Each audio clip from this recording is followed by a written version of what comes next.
दोस्तों नमस्कार, स्वागत है आप सभी का ऑनलाइन यूट्यूब चैनल पर। इस वीडियो में हम बात करने वाले हैं कई बड़ी और लेटेस्ट अपडेट के बारे में जो कि संबंधित है एलटी गेट शिक्षक भर्ती के बारे में। इसके अलावा नई प्राइमरी शिक्षक भर्ती और बीएड बनाम बीटीसी के फैसले को लेकर, जिस पर लाखों बीएड और बीटीसी करने वाले छात्रों का जो भविष्य है वो टिका हुआ है। एक एक करके सारी जानकारी हम कवर करते हैं। चलिए दोस्तों वीडियो शुरू करते हैं। शुरुआत करेंगे सबसे पहली अपडेट के साथ। आगे बढ़ने से पहले हम बात करने वाले हैं बीएड प्रवेश परीक्षा की बेस्ट बुक के बारे में, जो कि अग्रवाल एग्जाम कार्ड की है। अग्रवाल एग्जाम कार्ड की ये बुक कला और विज्ञान वर्ग की स्टडी गाइड देखने के लिए मिलती है, जिसमें सब्जेक्ट वाइज टॉपिक को कवर किया गया है। पूरी थ्योरी आपके नए सिलेबस पर आधारित है। इसमें आपको 3200 से ज़्यादा चैप्टर वाइज इंपॉर्टेंट क्वेश्चन देखने के लिए मिलते हैं, साथ ही प्रीवियस ईयर क्वेश्चन के साथ ही। इतना ही नहीं, इसमें 2022 की सभी नए टॉपिक्स को कवर किया गया है, जैसे कि बजट 2022। इसके अलावा और भी बहुत सारी नई रिपोर्ट्स और स्टैटिक्स भी आपको देखने के लिए मिलती हैं। मतलब एक बुक आपकी एग्जाम की तैयारी को और क्रैक करने के लिए काफ़ी है। यह बुक ऑनलाइन अमेजोन या फ्लिपकार्ट या फिर examcard.in पे भी अवेलेबल है। इसके अलावा आपके नज़दीकी स्टोर्स में भी आपको मिल जाएगी, किसी भी दुकान से जाकर ले सकते हैं। इस बुक को अभी परचेज करने के लिए लिंक आपको वीडियो की डिस्क्रिप्शन में दिया गया है। अभी लिंक पर क्लिक करें और अपनी बेस्ट प्रिपरेशन आज से ही शुरू करें। शुरुआत करते हैं सबसे पहली अपडेट के बारे में, जो कि संबंधित है बीएड बनाम बीटीसी विवाद को लेकर। बीएड बनाम बीटीसी के सुप्रीम कोर्ट के ऑर्डर के बारे में।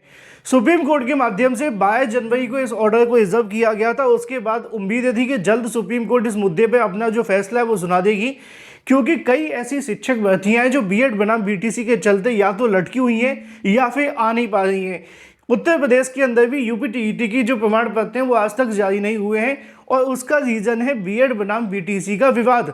अब बीएड बनाम बीटीसी विवाद को लेकर एक बड़ी जानकारी सामने निकल के आ रही है, क्योंकि काफ़ी दिनों से अभ्यर्थियों के मन में सवाल भी था कि इस ऑर्डर को कब तक जारी किया जाएगा। वैसे तो आप जानते हैं कि बीएड बनाम बीटीसी विवाद सिर्फ उत्तर प्रदेश के नहीं, पूरे देश के राज्यों के लिए महत्वपूर्ण है, और इस मुद्दे पर फैसला कर पाना इतना आसान नहीं है, चाहे वो सुप्रीम कोर्ट के जजेस के लिए क्यों ना हो, क्योंकि इसके अंदर बीएड बीटीसी के साथ साथ कई राज्य सरकारें जुड़ी हुई हैं।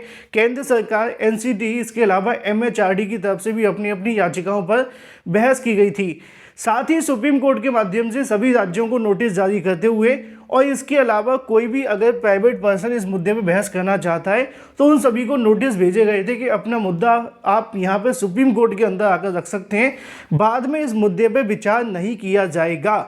लेकिन अगर बात की जाए कि आखिर बीएड बनाम बीटीसी का ऑर्डर कब तक देखने के लिए मिलने वाला है, तो इसके बारे में आज ही कई अधिवक्ताओं से जानकारी मिली, जिनके माध्यम से इस मुद्दे पर बहस की गई थी सुप्रीम कोर्ट के अंदर। जैसा कि आप जानते हैं कि बीएड बनाम बीटीसी का मामला हो या फिर कोई और, आमतौर पर जजेस के माध्यम से 90 दिन के अंदर ऑर्डर जारी कर दिया जाता है। लेकिन याद रहे कि कोर्ट के पास कोई किसी प्रकार की कोई भी बाउंडेशन या लिमिट नहीं होती है कि वो इतने दिन के अंदर ऑर्डर दे ही दें।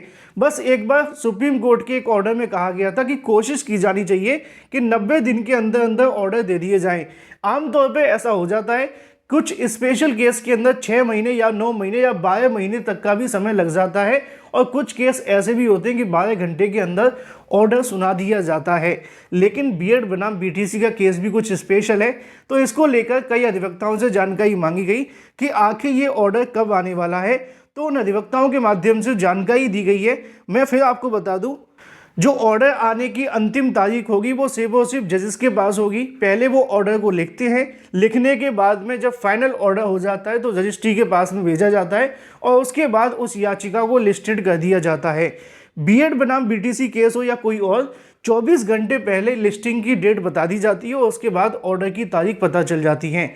लेकिन सुप्रीम कोर्ट के अगर एडवोकेट्स की माने तो उनका कहना यह है कि बीएड बनाम बीटीसी को लेकर जो ऑर्डर है वो मार्च के अंतिम सप्ताह या अप्रैल के प्रथम सप्ताह के अंदर जारी कर दिया जाएगा, क्योंकि ऑर्डर के अंदर काफ़ी समय हो चुका है।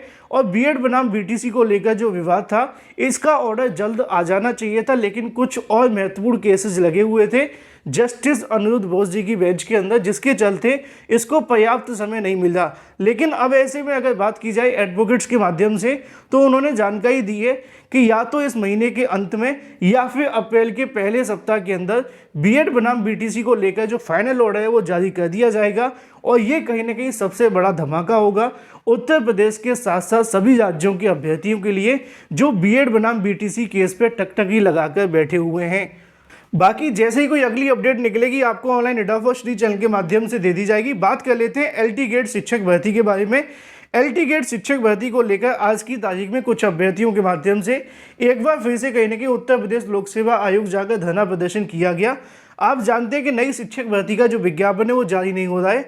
अब तक छात्रों के माध्यम से लगभग 8 से 10 बार एलटी गेट को लेकर धरना प्रदर्शन किया गया, जैसा कि आप सभी को यहाँ पे देखने के लिए मिल जाएगा। सेवा में अध्यक्ष सचिव, इसके अलावा लोक सेवा आयोग नया विज्ञापन जारी करने के संबंध में, चाहे वो एलटी गेट शिक्षक भर्ती का हो या फिर जीआईसी प्रवक्ता, इन तमाम मुद्दों को लेकर छात्रों के माध्यम से कई बार यहाँ पे अधियाचन दिए गए, जैसा कि यहाँ पे देखने के लिए मिल जाएगा। प्रतियोगी छात्र मोर्चा विक्की खान की तरफ से 22 अक्टूबर 2022, इसके अलावा 30/1/2023, फिर उसके बाद में एक और यहाँ पे ज्ञापन दिया गया था। इन तमाम ज्ञापनों के दिए जाने के बावजूद भी अभी तक यहाँ पे सिर्फ आश्वासन देखने के लिए मिले। जब आज अभ्यर्थी एलटी गेट शिक्षक भर्ती विज्ञापन जारी करने के बारे में जानकारी लेने पहुंचे तो पता चला कि जो अध्यक्ष और चेयरमैन है या फिर जो भी सचिव हैं वो पूरे तरीके से गायब मिले, जिसके चलते छात्रों को कोई ठोस आश्वासन या तारीखों का पता नहीं चला। इसी बात से नाराज होकर छात्रों के माध्यम से ऐलान कर दिया गया कि वो आने वाली 27 मार्च को एलटी गेट शिक्षक भर्ती के लिए यूपीपीएससी पे एक बड़ा धरना प्रदर्शन करने वाले हैं। अब डिपेंड करेगा कि इसमें छात्रों की संख्या कितनी होगी। अगर बड़ी संख्या में छात्र जाते हैं तो एलटी गेट को लेकर आयोग पर दबाव बनाना निश्चित है। तो एलटी गेट शिक्षक भर्ती के लिए 27 तारीख को एक धरना प्रदर्शन होने वाला है। बात कर लेते हैं 51,000 नई प्राइमरी शिक्षक भर्ती के बारे में, जिसको लेकर अभ्यर्थी इंतजार कर रहे हैं। 51,000 नई प्राइमरी शिक्षक भर्ती का मुद्दा काफ़ी बड़ा है, आप जानते हैं, लेकिन ये मुद्दा ट्विटर, धरना और विधानसभा तक जाने के बावजूद भी नई भर्ती का विज्ञापन जारी नहीं हो पाता। एक बार फिर से 51,112 पदों पर नई प्राइमरी शिक्षक भर्ती के विज्ञापन के संबंध में छात्रों के माध्यम से 23 तारीख यानी कि कल की तारीख में एक बड़ा धरना प्रदर्शन किया जाएगा। देखना ये होगा कि इस धरना प्रदर्शन के बाद सरकार पर क्या दबाव बनता है और छात्रों की संख्या कितनी होती है प्राथमिक शिक्षक भर्ती के विज्ञापन के लिए। कल की तारीख में अभ्यर्थियों के माध्यम से 23 मार्च 2023 को एक धरना प्रदर्शन आयोजित किया जा रहा है, जिसमें बड़ी से बड़ी संख्या के अंदर अभ्यर्थी पहुंचकर नई प्राइमरी शिक्षक भर्ती का विज्ञापन जारी कराने में अपना योगदान दे सकते हैं, जिससे कि जो कहीं ना कहीं बेरोजगारी का द्वंस आप झेल रहे हैं काफ़ी लंबे समय से, वो खत्म हो। बात कर लेते हैं एडेड जूनियर शिक्षक भर्ती के बारे में। चर्चाएं देखने के लिए मिल रही है कि एडेड जूनियर शिक्षक भर्ती को लेकर ये भर्ती रद्द भी हो सकती है। उसकी जानकारी मैं आपको दे दूं कि अभी तक एलटी गेट अभी तक एडेड जूनियर शिक्षक भर्ती जो होती थी वो प्रबंधकों के माध्यम से करवाई जाती थी। अब एडेड जूनियर को लेकर जब से लिखित परीक्षा की तरफ से विज्ञापन जारी हुआ तो उनका तो कहीं ना कहीं दुकान बंद हो गई, जो यहाँ पे घूस लेकर आप सभी की भर्ती कर देते थे, है ना।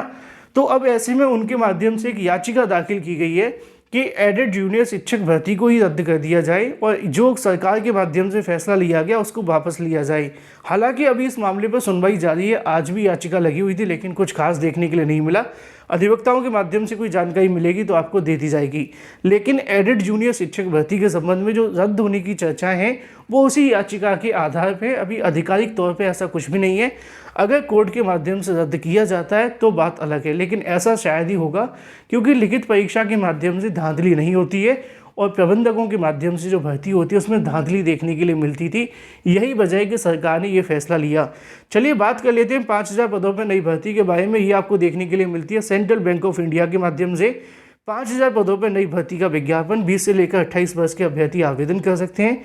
यहाँ पे आप सभी के सामने ऑफिशियल वेबसाइट देखने के लिए मिल जाएगी। अधिक जानकारी के लिए ऑफिशियल वेबसाइट पर जाकर आवेदन से संबंधित नोटिफिकेशन डाउनलोड करके आवेदन कर सकते हैं। फिलहाल इस वीडियो के माध्यम से इतना ही। Thank you for watching this video.